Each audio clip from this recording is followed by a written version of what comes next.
The 17th edition of the World Athletics Championships gets underway this Friday in Doha, Qatar, with Jamaica looking to better their below-par performance from the 2017 edition in London, when the country garnered only 4 medals. The team, which comprises of 30 females and 25 males, well, is settling well in the Middle East. And here to give us a clearer indication as to what to expect in Doha are our very own Jordan Fort and Trishana McGowan. Lady and gentlemen, welcome back to Iron Sports. Always good to have you here with us.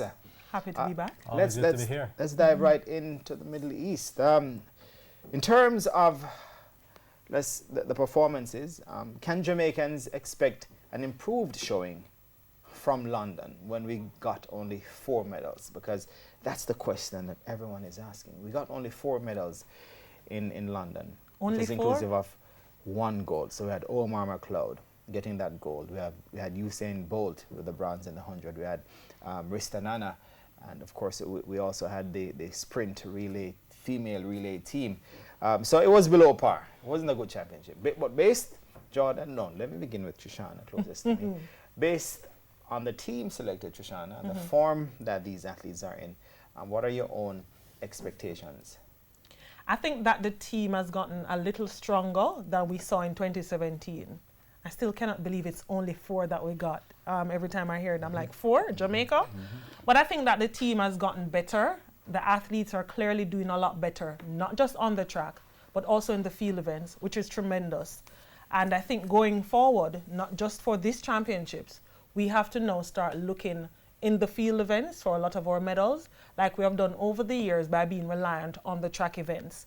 So I'm excited about this one compared to what would have happened in 2017. And I don't think many would have saw only 4 coming out of 2017. But I'm so confident, based on the talent that we have, I like this team going into the start of the championships, and I think that they can do a lot better than they did in 2017. You know, I'm going to, of course, eventually come to the question of how many medals you expect and so on. But Jordan, do you share Trishana's confidence? Yeah, definitely. The outlook is a lot better this time around than 2 years ago. And as Trishana mentioned, critically the field events, because if you look at a couple of years ago, maybe you'd have expected a Frederick Dakers to be able to land on that podium, finish just off the podium in 2017. Now it's looking a lot more like he'll be among the medals. And Shanika Ricketts, for example, with her form going in, winning the Diamond Trophy and all, those 2 alone in the field. We haven't spoken about Tajay Gale, who's come on since then. So in the men's long jump. In the men's long jump. So those 3 athletes alone make the prospects, and Daniel Thomas Dodd as well. So those 4 athletes make the prospects brighter alone. Of course, we're going to delve into some more athletes who could get medals. But yes, I just think based on that fact only, that the team is in a lot better shape this year to get more than it did 2 years ago. All right. So the championship is in the Middle East, in Doha. In terms of the conditions there, how do you expect our athletes to perform in conditions which aren't too dissimilar from how it can be here in the tropics, when it can be a bit temperate too? Over to Jordan. I mean, he did go to Doha. Yeah, no. Well, based on what I've heard, even coming out of the camp in Doha, is that it's hot, which you expect. You know, it's a desert in Qatar. But as you said, it's not too far removed, especially at night time. And what they've done, what they've done is, of course, they've installed air conditioning in the stadium.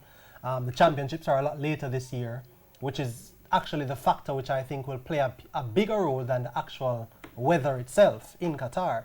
And so that I think may factor in. But there's AC inside. Plus, what they've done is they've had evening sessions their time, which would mean that the races are going to be going from the early afternoon or mid-afternoon into the night. And so that should make the conditions a little bit more acceptable and better for sprinting. Remember, 2 years ago, in 2017, one of the complaints the coaches had was that it was so cold. It was unseasonably cold in London. And so the times were a lot slower in most events than they were throughout the rest of the year. And so I think these conditions should suit Jamaicans or people from this side of the world a lot more. Shoshana, let's zero in on the ladies a bit. Yes, we should. Rista Nana and the women's sprint relay team from 2 years ago would have provided medals. You expect more. But where do you see those medals coming from on the women's side?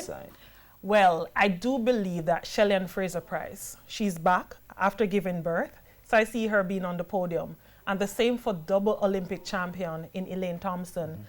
Danielle Williams, though, is the woman of the moment going into the World Championships. I think that based on everything that would have unfolded for her at the National Championships and how well she did throughout the circuit in those Diamond League events, she has set up herself nicely to be on the podium. Will it be a gold? We don't know. But I can see everything going right for her and she being on the podium.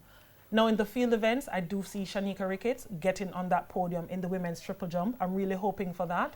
I mean, the field events, it's so much different. You have the number of attempts, one good or one bad attempt, and you're just off the podium or you're on the podium. So I'm hoping that she can have some really good series attempts and she can get on the podium in the women's triple jump. So Sharika Jackson, the women's 400 meters, I'm excited about that. I think that when you looked at her running the 200 meters last season, was so exciting watching her over the 200 meters. I know she enjoyed herself, but it's now back to business of running the 400 meters. So she will have a tough going with Shawnee Miller-Weeb of the Bahamas and also Nasir of Bahrain. So, but she should be on the podium too if all goes well